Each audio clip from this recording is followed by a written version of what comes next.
Are your hamstrings tight from running? Have you ever tried touching? Let's see. Are your hamstrings tight from running? So when I used to do a lot of running clinics, we would do a thing at the beginning of the clinic and say, hey, everybody touch your toes. And almost everybody would do this. They would lock their knees out and come about here and be like, I can't. My hamstrings are so tight. And I'm like, yes, they are. And that's okay. It's just part of running. But also you put yourself, unfortunately, when you did that stretch, in a place where the muscle couldn't relax. So think about that, right? So muscles contract and release. So stretching is really about letting the muscle relax. So if I extend, if I lock my knees and then I press back, you feel a nice pull here, right? In your hamstring, except it's not really a stretch. It's actually lengthening. It's pulling the muscle a little bit. So instead, what I want you to do is we're going to do it with a bent knee. So not an exaggerated bent knee. Just instead of locking the knee, let the leg stay relaxed. And then lift up, really look up, and then release. Drop your head. See how my knees are nice and soft? You should feel relaxed. Like I could hang out here a little bit. You could do a few breaths. And you should feel a nice stretch all through the hamstring and even through the calf and a little bit through the back. And then bend the knees to come back up, okay? Come back up slowly, especially if you're out for a run. So this is a much better thing to do for the hamstring because you're still letting it stay relaxed. When the knee is bent, the hamstring is nice and relaxed. And that's really what we want all the time. So that's important, especially for movement, for running. So that's a standing, relaxed leg stretch. That's what I call it. I do that all the time, by the way. I like to add the lift. I know people skip it, but it really gives yourself an opportunity to get a bigger movement. So I really, really do like that. And then again, just be careful, come up nice and slow so you don't get dizzy.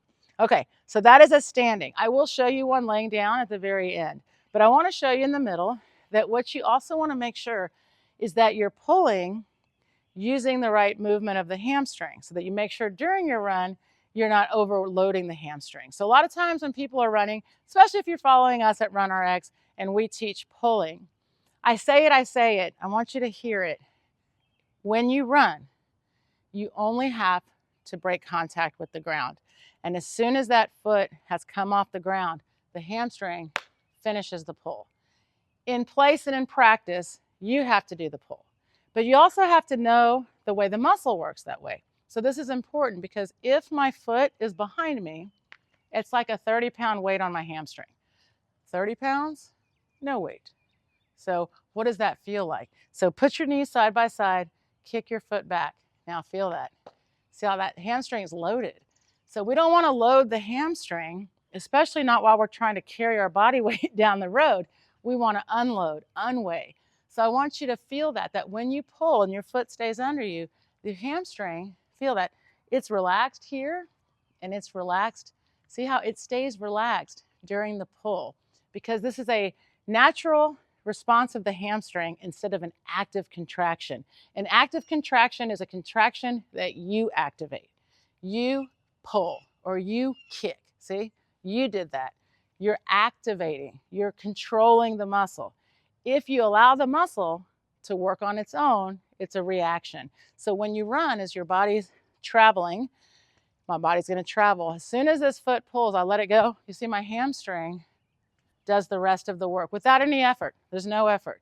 But if I miss time or I overpull, then unfortunately the foot stays here. And now I've got a 30-pound weight that I have to bring. So a lot of times that soreness you feel from running, that tightness you feel in your hamstring is from just overloading that muscle. So again, you're going to do a nice stretch for it, and then you're going to do a nice strengthening exercise to make sure that you are actually using the right movement. So make sure you check that hamstring is nice and relaxed, and you pull straight up.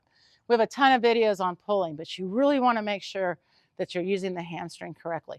One thing to keep in mind is that when you run, you're using such little contraction that we really shouldn't feel our hamstrings while we're running.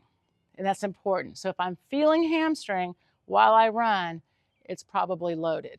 So remember, I only need to do small pulls while I run and practice the action. So when I'm running, my knees are bent and it's easier to pull the foot. It just reduces so much stress off that hamstring. All right, let me show you one seated. So this is something you could do at the end of your run or before.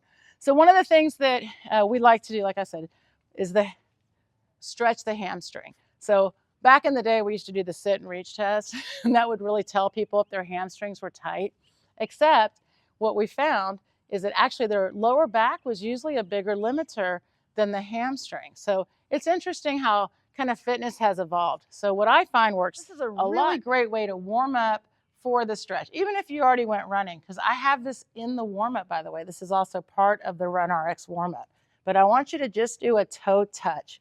And again, the leg is not locked. It's a nice, relaxed leg. We're just going to do 10, and then just hold. So now I'm here, and I want you to do 4 or 5 ankle circles on both sides. Again, without bringing the leg any further than it wants.